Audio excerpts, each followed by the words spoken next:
Are you looking for some simple ways to gracefully handle interruptions? If you live in an interruption-rich environment, but you don't want to be mean or cranky, today's video will help.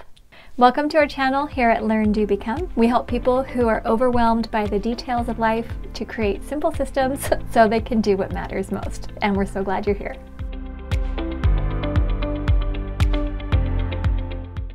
Whether you're home with a family or you're at an office with coworkers or you have a phone near you, it's really common to be interrupted. However, if we want to do our best work, we need to be able to focus at least somewhat. So today I'm going to show you how I've done it, how I've learned from other people, and some things that I hope will help you today. Tip number one is to save your really important tasks that require the most focus for structured quiet time. Now, what I used to do is I would say, oh, I've got these really important things to do, and I would just dive in working on it even when I knew I was going to be interrupted. And I was just setting myself up for frustration. So you may be wondering, well, how do I structure quiet time? Now, if you're working in a professional environment, or maybe you have a home office and you have discretion over how you use your time, that may be something like shutting yourself off in a room where you don't have your phone on, or where you notify everyone else and say, hey, I'm going to be working for a couple of hours. Cal Newport wrote a great book about deep work, emphasizing that the point that we need to be able to actually have time to go deep and not always be bouncing around. So setting up that structured quiet time is really important. If you have a family, it's also totally possible. If you have younger children, I actually have a post I will link in the description about how I established quiet time as a young mother. And if you want to be able to apply this to older children, teenagers, it's actually a lot easier because you can have those conversations. The point is, you need to have some structured time for the most important tasks where you know that you actually can depend on not being interrupted. Number two is to set up your next actions so that they are organized for tasks you can do when you are likely to be interrupted versus tasks that you can do when you're likely to have more focused time. So I'll explain this a little bit more. I learned from David Allen, author of Getting Things Done, that you can make this next actions list. It's a weekly list and it's organized by where you are when you're getting the task done. So typically it's things like home, errands, phone calls, computer, to discuss, that type of thing. However, if you have an interruption-rich environment, you may want to have something like at home when I'm alone versus at home when I have the family around. Or at the office when my doors are open versus at the office when I'm secluded having quiet time.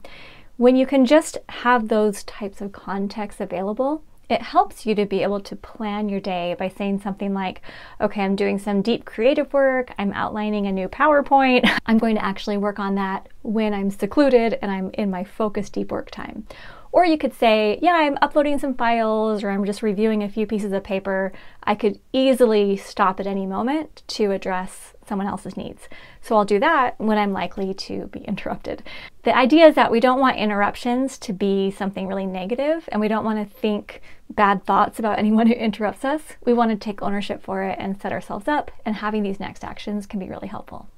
Number three is to create a little piece of paper or a digital note where you can record a mini mind sweep that will help you to stay focused on what you're doing. So an example that's probably very familiar to you is that you go onto your computer or you open your phone to do a task.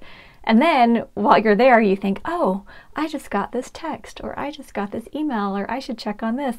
And 15, 20 minutes later, you realize that that one task you went to do never got done.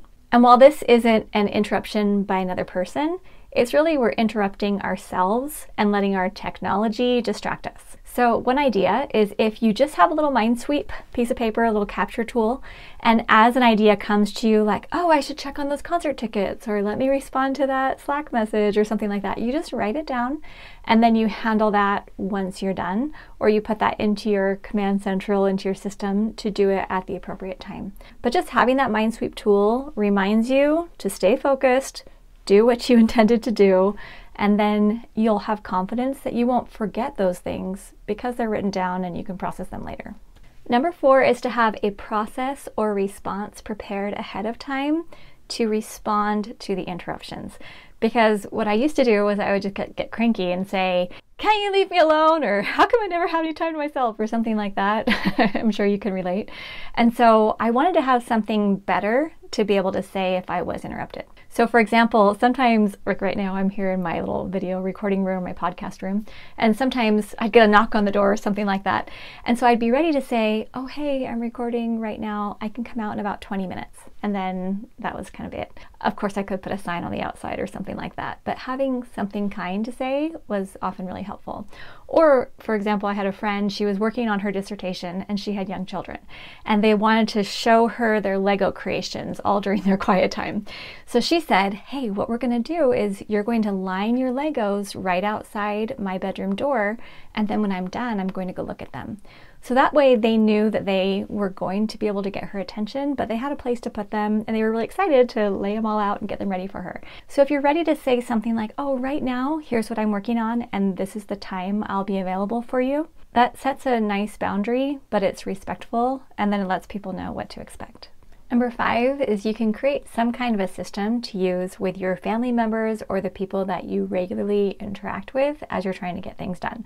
So Eric and I have this little pineapple stress reliever, and what we did is when we had a shared partner desk, we found that we were interrupting each other all the time. And one of us would say, hey, are we free on Friday for this meeting? Or what do you think of this? And we were always interrupting each other.